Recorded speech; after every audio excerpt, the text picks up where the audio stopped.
not here, right?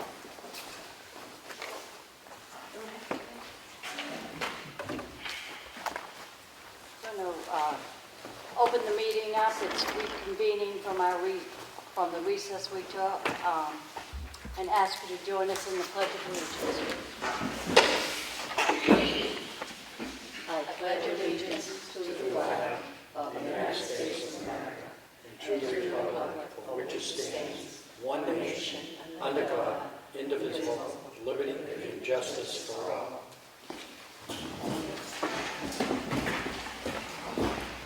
We'll go right to the department meetings, and we'll ask Kelly to go first. Thank you. Tax collector, town clerk. I'll start with my taxes because those will be quick.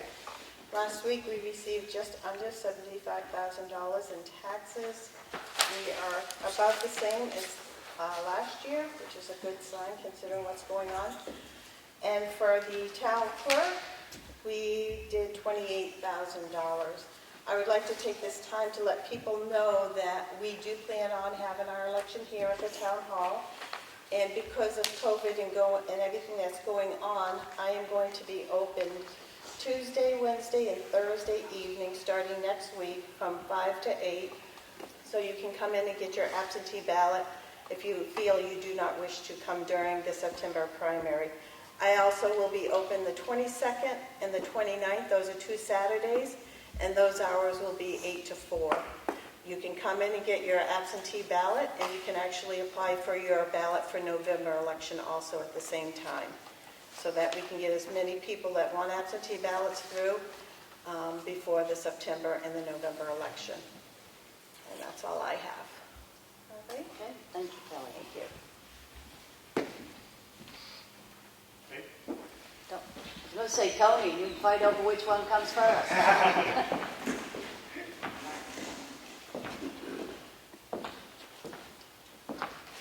For the highway, on Monday we cut the pavement on Old 28. We're going to be replacing the culvert pipe. It wraps around and comes down toward the old state shed.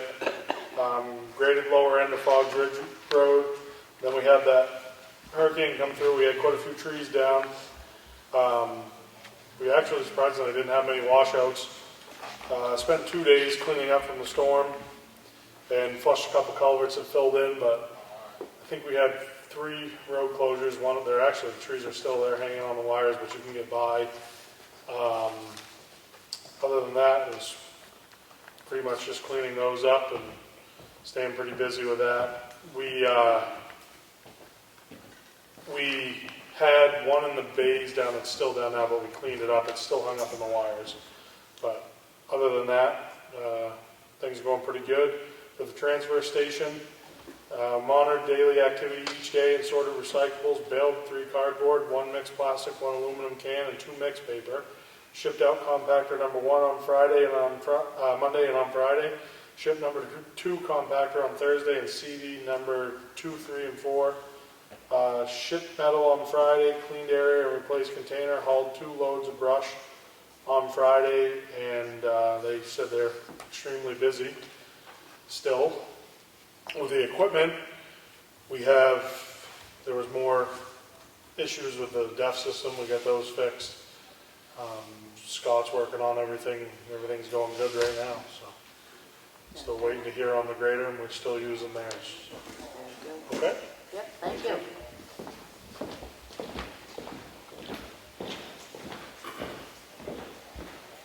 Tony? Another busy weekend. Actually, we're really busy this weekend. We brought Will French on full-time as of Sunday, yesterday. So he starts his first week full-time this week.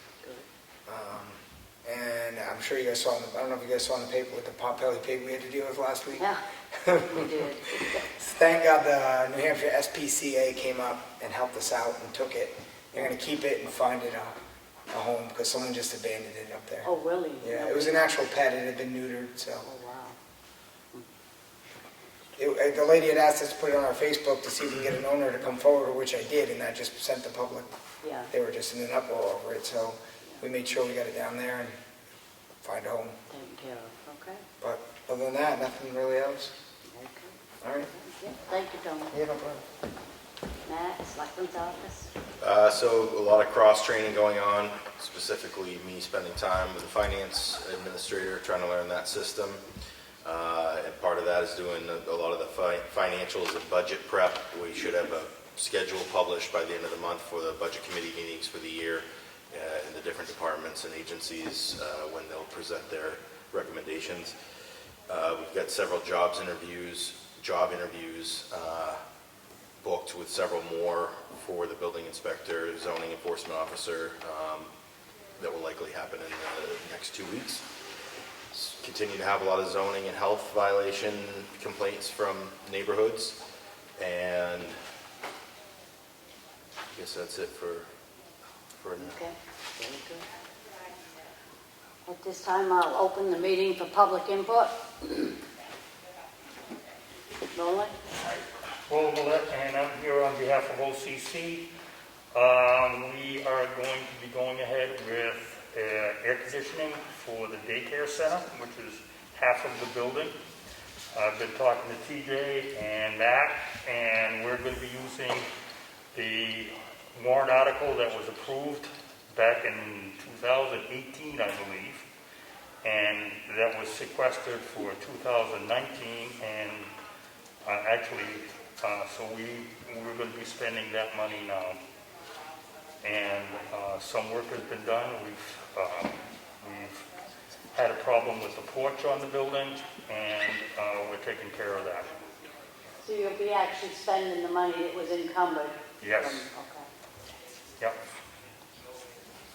And is there anything else you need from me? Is there anything else you need from me for this? I don't think so. What did we get for numbers? Is 30,000 from 2020? 32 from the encumbered amount, and last year we were going to go for the money to finish the siding, and that money was cut down because of the situation with the What was the total of funds that we? about 60,000. Okay, so we That's just the message need to that make we sure have. we include that in our cash flow projections. Yeah. Okay. Thank you all. All right. Thank you, Roland. You're welcome. Anybody else?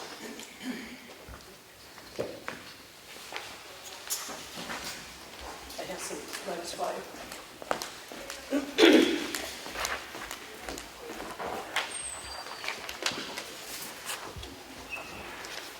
Thanks. Are you just Put your name down? Yes. Miss, can you do it up here? He's recording. do what? If you could do it up here, this gentleman Oh, sure. records a meeting for us. Okay. Thank you. My name is Karen Banks. I live in Ossipee Corner, across the street from the Callard Law Office. We're here today submitting this letter to be received by the Selectmen and the Zoning Board for review. We want it to be made public record that we, the citizens and the abutters of the precinct of Center Ossipee, want our right to speak at the Zoning Board Special Exception meeting tomorrow, August 11th at 7 p.m. The abutters received a letter. We have grave concerns regarding the structural proposal located at 45 Old Granite Road. That site is being proposed to be sold to White Horse Recovery as a drug and alcohol abuse treatment facility. We understand the principal involved has been working on this project for at least a minimum of 3.5 years. Being residents of the Ossipee Corner precinct and abutters, most directly the ones burdened by such a facility directly across the street, we are full of righteous indignation over a few things. One being that we found out only 7 days prior to the hearing, and not knowing the procedures, this has caused alarm. It is not the nature of the business that has us completely alarmed. It is what the nature of the business will do to all the residents that call Ossipee Corner Precinct home. After much research over the past 7 days, we've learned through many studies regarding the burden brought to bear from the addition of such a facility treatment center as White Horse Recovery falls into within residential suburban neighborhoods. We have learned as a fact that whenever such a facility opens in a like neighborhood, immediately property values drop by 18%, and homes linger endlessly on the market. The same neighborhoods then are referred to as bad neighborhoods or the bad part of town. And either way, it spells doom for all of us. As we suffer a drop in property value, we also will be victimized by raised taxation due to heavier burdens on our town services. Over the last 5 years, between the White Horse Recovery and the Granite Mountain Treatment Center in Effingham, there has been an increase of 700 calls of service. The uptake in calls of service is going to put pressure to increase the services provided by our police, ambulance, and fire department, and much more. Therefore, when those increases are incurred, the taxpayers are going to bear the brunt of having to pay for it, as we suspect our water bills will go up as well. These severe hardships, along with the uptick in various crimes in and throughout the neighborhood, are all too much to ask our precinct and citizens to bear.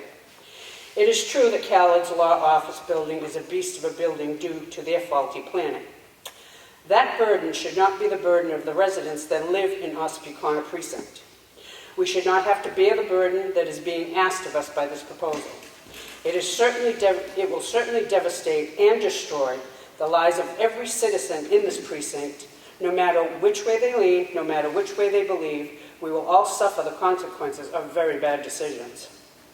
We also would like to address several concerns regarding statements that Mitchell Yeaton, the principal of White Horse Recovery, included and or omitted from his special exemption application.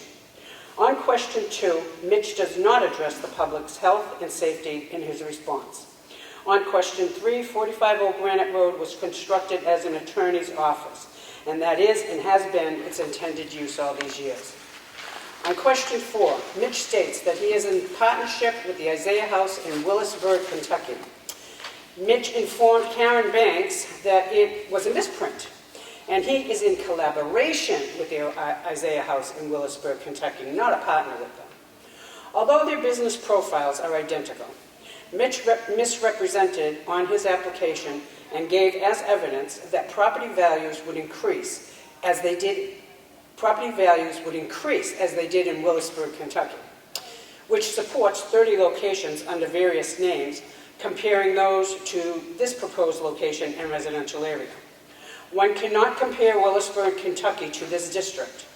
Willisburg, Kentucky is made up of very low-income housing who live on HUD and Section 8, where the minimum rent is $210 a month, with homes averaging a purchase price of $67,000. This is in no way an apple and orange comparison. Question 5 and 6 address parking and pedestrian and vehicle traffic. In the application, Mitch never addresses the increase in traffic that this facility will in fact create.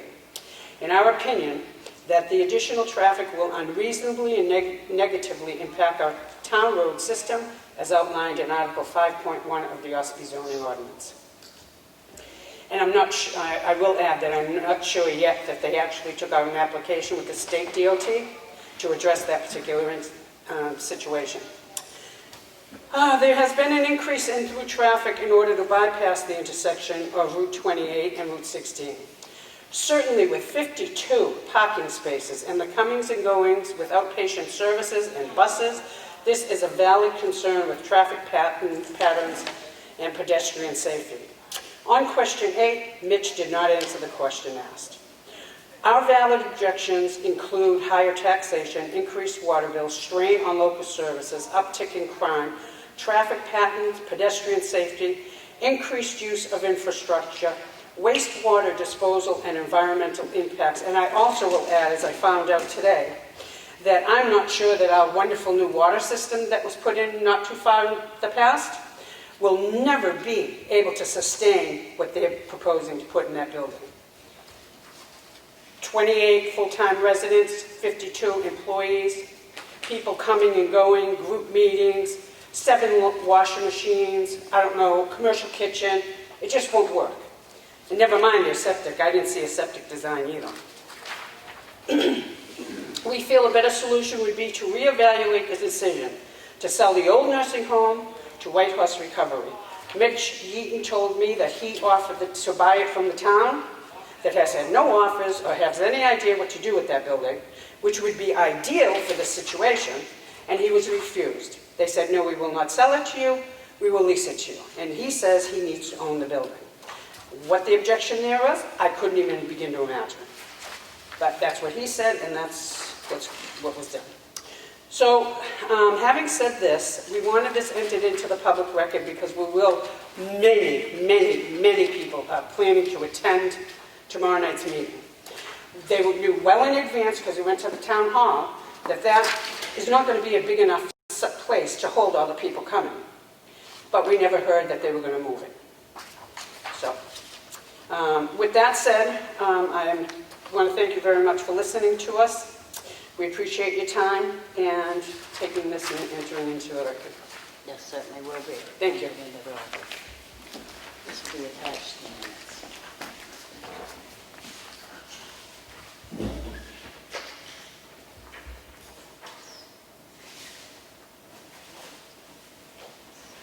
Any more public input? Yes?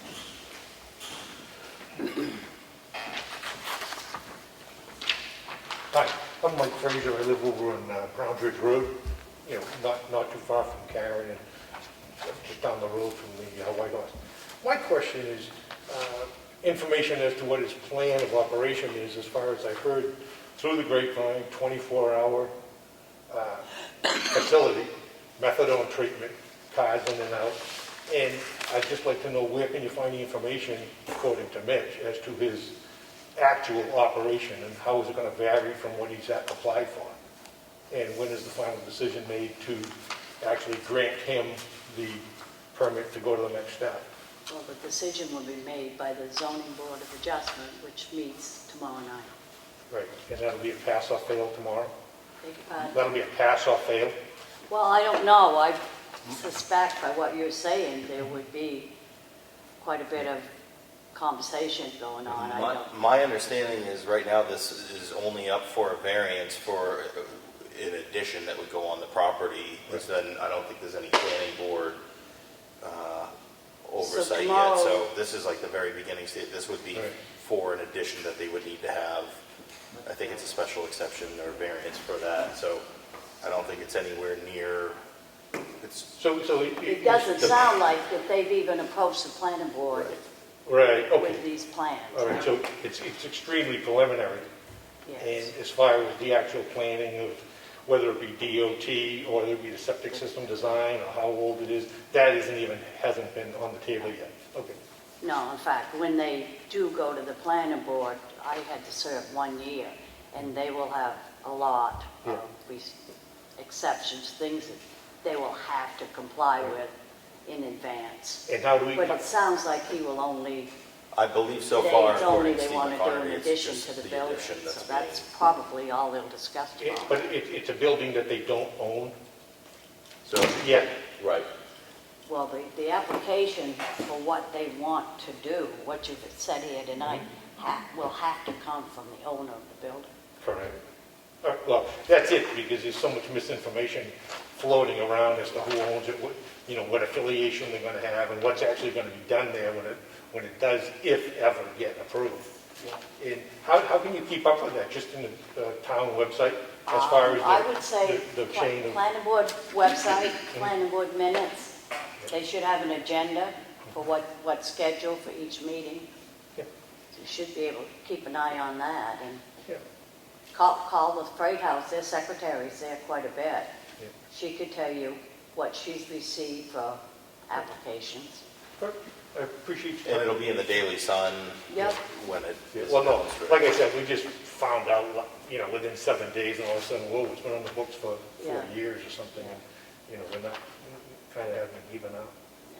Appreciate your time. Thank you. Thank you. Any more public input?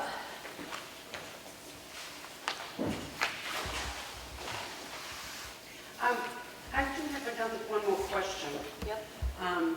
About the meeting tomorrow night. The procedures, and Paul, I spent last night and yesterday reading your handbooks for your planning board and your zoning board official handbooks. In the abutters letter, First, it stated that we'd have to wait in the parking lot and only 10 people could go in at a time to discuss this. And I think Governor Sununu had erased that. It's no longer relevant. And then when I told the manager here at the town hall that many people were coming, he was going to talk to Laura Nash to find out about moving it. But we never heard anything about that. So we're still going to have an issue with a lot of people wanting to speak. And then it also in the abutter letter, it states that although we have the ability or the right to speak and give our concern and testimony, that is at the discretion of the zoning board members. But in the handbook for the zoning board, it specifically says that every abutter, anybody speaking about it, anybody who lives nearby who may have concern or going to be affected by this, in capital letters, must be allowed to speak, share their concerns, or read any testimony at the public hearing. Anybody not on that list, they are the ones that, under the discretion of the zoning board, they can decide whether they can speak. But in that letter, it was very unclear. And so I wanted to address that because we were very concerned about that. So, so I would agree the executive order, I believe, expired on June 15th, and I did email Laura Nash that the communication that goes out from now on needs to be reflective of the current. Right, but that just, we just got that Saturday, Yep. so that should not have been.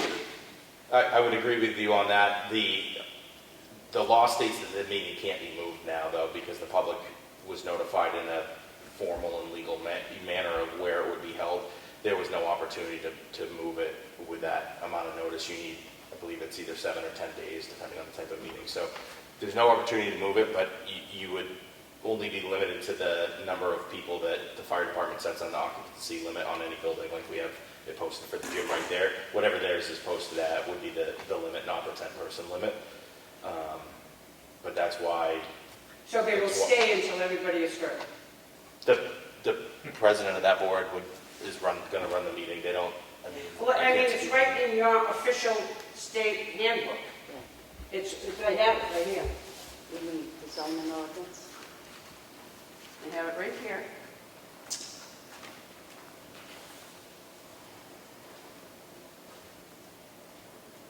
Oops, wrong way.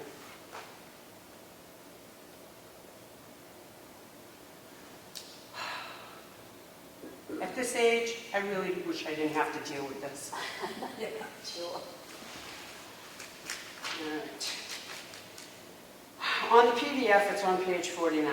It is RSA 676.7IA. Zoning board meeting, a verb, in capital letters and underlined, who must be heard at the public hearing. The applicant or appellant, abutters, holders of interest, and all non-abutters who can demonstrate they have would be affected directly by the proposal under construction. Who may not be heard. Anyone not on the list above will be at the discretion of the board. So if that's a public hearing regarding this issue, and they would postpone it and move it to accommodate everyone who's coming, then they must allow everybody that shows up the opportunity to speak their concerns and to testify. Otherwise, they're breaking their own rules. That's right. I assume that's part of the zoning ordinance you took that from. This is from the zoning ordinance handbook.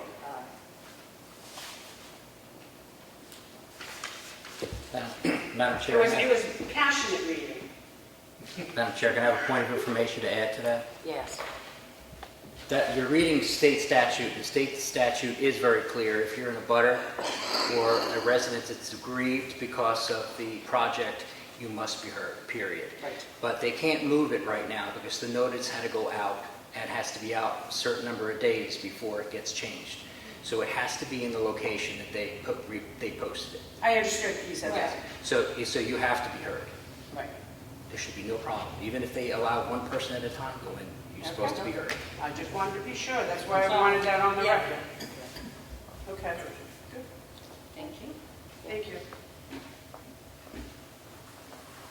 Anybody else? I hope you'll all be there tomorrow night. It's going to be so exciting. Sounds okay. I have a copy of the Selectmen's work session for Monday, August 3rd's minutes. I make a motion to approve these minutes. Second. All in favor? Aye. Aye. Yes. Okay, we had a request from the Office of the Commissioners.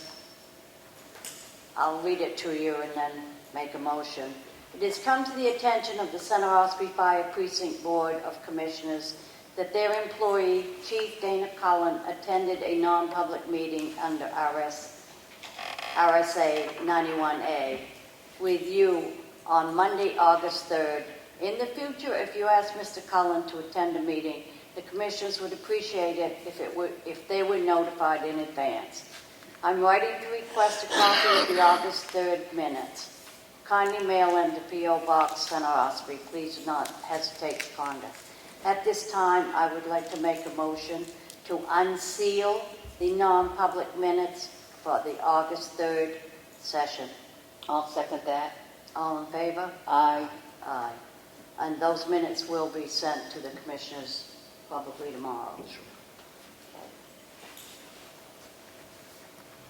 Okay, I have a copy of the payroll reimbursement request for week ending August 8th with a pay date of August 11th from the Water and Sewer Department. The total payroll is $3,816.73. Make a motion to approve that. Second. All in favor? Aye. Aye. I have the Town of Ossipee check voucher totals. Payroll week ending August 8th, pay date of August 11th. Total payroll was $41,037.73. The accounts payable for the week was $43,251.09. The accounts payable for the Water and Sewer Department was $3,876.96. Make a motion to approve that. Second. All in favor? Aye. Aye. Okay, I guess that's... I have a warrant from the Water and Sewer Department in the amount of $208. Make a motion to approve that with penalties after September 14th. Second. All in favor? Aye. Aye.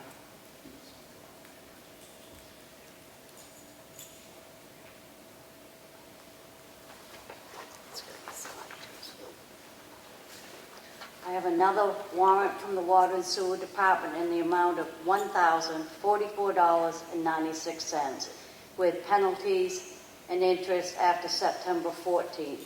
I make a motion to approve this. Second. All in favor? Aye. Aye.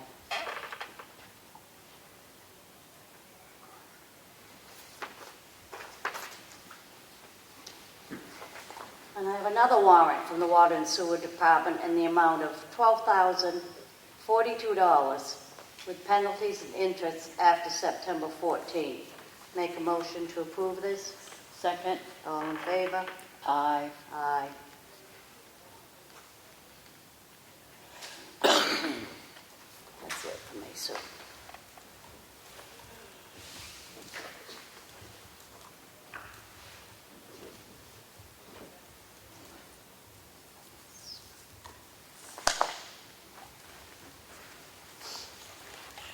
I have a notice of decision from Northern Tire and Alignment, Inc., White Mountain Survey and Engineering, Inc., case number 20-2 BLA and case number 20-2 SUBD, Northern Tire and Alignment and 4 Investors Realty Trust, was granted final approval for a boundary line adjustment and subdivision to separate the tire warehouse structure from the repair building to facilitate any future sales and it adjust the southerly boundary line with 4 Investments Realty Trust. This is a notice of decision.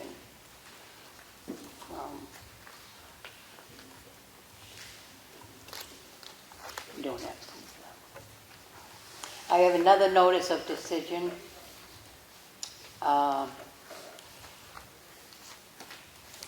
From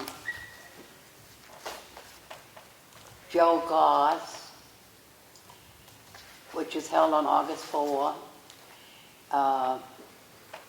Tax map 24103 was granted a lot merger with 2060 Route 6, excuse me, Route 16. All federal, state, and local regulations shall be followed. Another notice of decision, 349 Water Village Road, Nancy Aletta and Edward.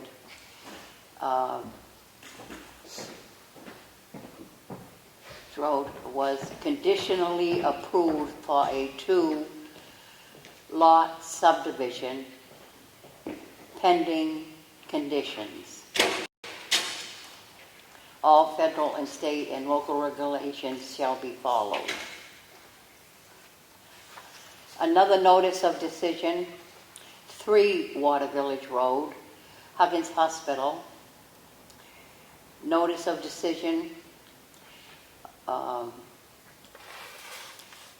were granted approval with conditions met for a site plan review to enlarge the Ossipee Family Medicine Facility.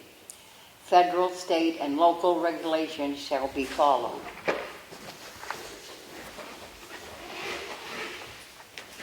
I have a request for a clerical abatement from Paulo Lewinsky, 7 Spring Tavern Hill.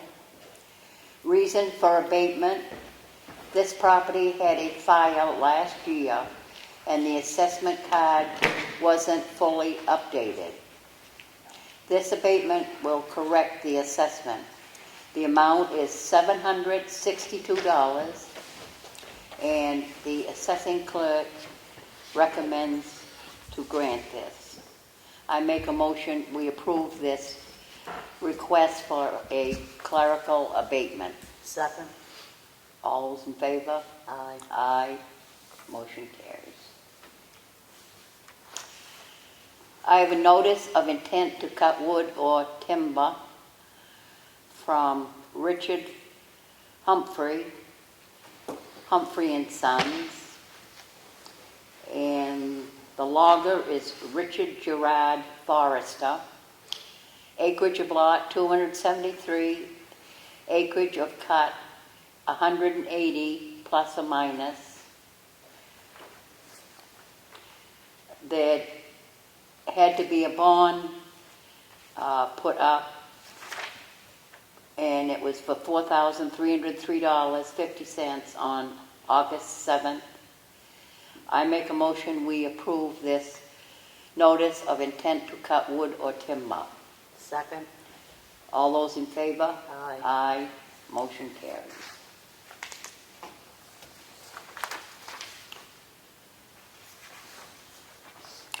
I have another notice of intent to cut wood or timber.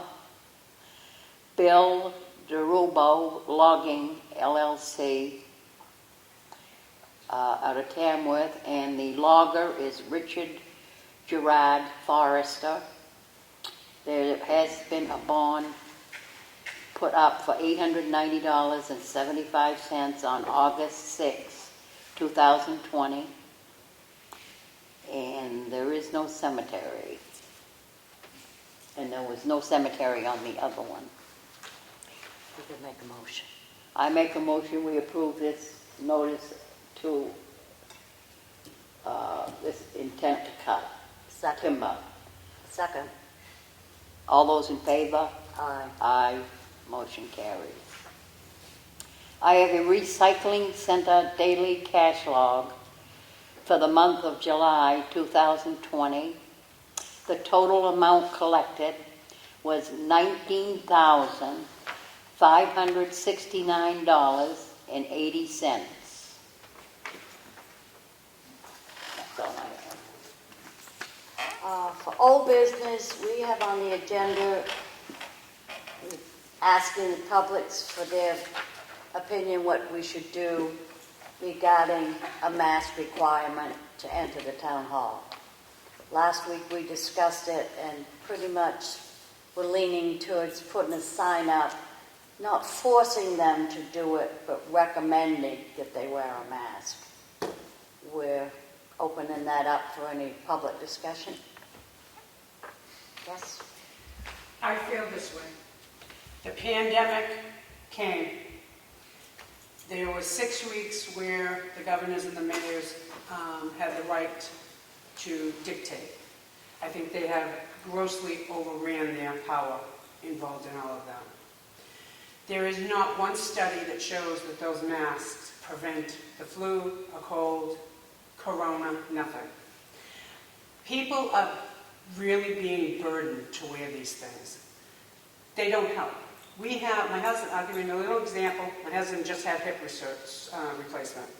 We have PT coming to the house. And they want us to wear a mask. We've both been tested, and we don't have it in my own house. And her reasoning is that, well, we're going to come visit you, and then we're going to go visit someone else, and then we're going to go visit someone else. And I thought to myself, when is this mind game going to stop? Because if you're coming in my house with a mask on that is irrelevant, and you're touching my husband, and you're doing PT exercises with him, etc., touching my doorknob, touching my house, getting in your car, going to the next house, doing the same thing there, and then going to the next house and doing that all day long. If this really truly was preventative measure, and it really truly was trying to cut back on the pandemic, these people would need to wear a complete gown, long gloves, the mask, do their thing, take it off, put it in a garbage bag, close it up, and then go to the next one. So I think this whole mask thing has gone on way too long. I think if people are sick, then either stay home or wear a mask. But I think for the majority of people, this has gone on too long. Businesses up here need to open. People need to stop this fear and get back to living life. That's how I feel about it. Anybody else? I think she should run for office. Run for I think office? she should run for office. I just might. Any more public input? Susie, anything? No? Okay. I will add to that. I do want to say something. I'm going to add this to it. They just recently have started to publish mask infections on people's faces due to staphylococcus bacteria. And the reason for that, well, it was eventually going to happen. I saw roofers with them on their face. I wanted to go and find the foreman and smash his face. How dare you? But in any case, what they're finding now is people who are forced to wear them all day long in various jobs, they're sweating, their saliva, they're spitting when they talk, their hands are touching everything, they're touching the mask endlessly, and they're getting these sores and bumps and blisters all over their face. This is inevitable. It was inevitably going to happen. So now this is going to be a whole nother thing. I think enough is enough. So that's all I got to say about that. Yeah, I'll have to agree with it. But the thing with it is, I think it's on the individual what they would like to do. If they want to wear a mask, go ahead. If you don't, you don't have to. Yeah, I guess I agree with that. That's why we figured if we put up any signage, it would be that we recommended it. But we Right. would not, That'll go would along. not. I don't believe you could force it if you wanted to. It's but not the law of the land. That's right, so. All right, okay. Thank you very much. This is so exciting. I'm going to come back next week. Go ahead, we're here every week. I'll be back tomorrow. Can we vote on Thank you. that? Can we vote on that? Meeting over there. Okay, and before I close, I'll open this back up to public input. These are the updated job descriptions. They never got formally finished being signed. I don't know if you had a chance to look over them. And I don't mean to put you on the spot, we don't have to do them right now. I think you took a copy last week. Bless you. Also, I only need to sign these, the other guys did. Yeah, I think you had wanted some time to look over them, and, well, then we can hold off. That's, We're not gonna make any job offers on them this yeah. week anyway. All right, so how about, I'll keep that in my wallet in case I want to yell. You wanna throw them back in the red folder? yeah, because I don't, Yeah, no problem. I didn't think I had a copy of them anyway, so I will. Oh, you don't? Well, let me, I'll have to make you a copy, because, well, those are the leave me a originals. copy in my box. I'll put this right back in the regular. You still want to talk for public input? Yes. Okay, this question's for Matt. Have you heard anything about the, I know, I keep bringing it The up. bridge, yeah. I emailed Kevin Russell, our guy at the NHDOT, and he said it would be probably the end of the month before we would get an answer, so. About a month before you get an answer? Yeah, and end of the month, hopefully, so potentially less than a month, but, I'd like to see that thing go across one of these days. yeah, me too. The bridge, up on 25. Oh, yes. It's 15 years. I can't wait for the day I tell you it's all approved and the money's waiting for us. That's all right. Hopefully it's soon. I'm gonna go up and jump off the bridge. A lot of us did that growing up. Wait till it goes across the, Huh? wait till it goes across the river for you. He used to jump off that bridge when he was a kid. Didn't you? Being no more further public input, I make a motion to adjourn. I'll second that. All in favor? Aye. Aye. Thanks, Ed.